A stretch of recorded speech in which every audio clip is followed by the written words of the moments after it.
بسم اللہ الرحمن الرحیم۔ السلام علیکم ناظرین۔ ایک ہیڈ ماسٹر کے بارے میں ایک واقعہ بہت مشہور ہوا جو بہت سے لوگوں کی زبانی میں نے ان کی وفات کے بعد سنا۔ جب وہ اسکول میں استاد تعینات تھے تو انہوں نے اپنی کلاس کا ٹیسٹ لیا۔ ٹیسٹ کے خاتمے پر انہوں نے سب کی کاپیاں چیک کی اور ہر بچے کو اپنی اپنی کاپی اپنے ہاتھ میں پکڑا کر ایک قطار میں کھڑا ہو جانے کو کہا۔ انہوں نے اعلان کیا کہ جتنی غلطیاں ہوں گی اس کے ہاتھ پر اتنی ہی چھڑیاں ماری جائیں گی۔ اگرچہ وہ نرم دل ہونے کے باعث بہت ہی ایچیدگی سے بچوں کو چھڑی کی سزا دیتے تھے تاکہ اعزاز کی بجائے صرف نصیحت ہو، مگر سزا کا خوف اپنی جگہ تھا۔ تمام بچے کھڑے ہو گئے۔ ہیڈ ماسٹر صاحب سب بچوں سے ان کی غلطیوں کی تعداد پوچھتے جاتے اور اس کے مطابق ان کے ہاتھوں پر چھڑیاں رسید کرتے جاتے۔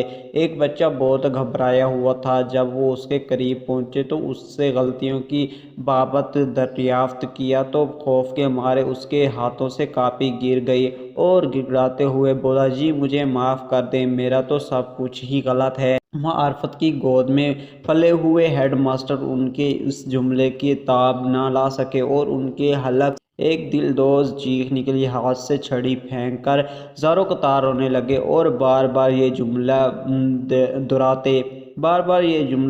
دہراتے، میرے اللہ مجھے معاف کر دینا، میرا تو سب کچھ ہی غلط ہے۔ روتے روتے ان کی ہچکی بند ہو گئی۔ اس بچے کو ایک ہی بات کہتے، تم نے یہ کیا کہہ دیا ہے، یہ کیا کہہ دیا ہے میرے بچے، میرے اللہ مجھے معاف کر دینا، میرا تو سب کچھ ہی غلط ہے۔ اے کاش ہمیں بھی معرفت الہی کا ذرا نصیب ہو جائے اور بہترین اور صرف اللہ کے لیے عمل کر کے بھی دل اور ذہن سے نکلے، میرے اللہ مجھے معاف کر دینا، میرا تو سب کچھ ہی غلط ہے۔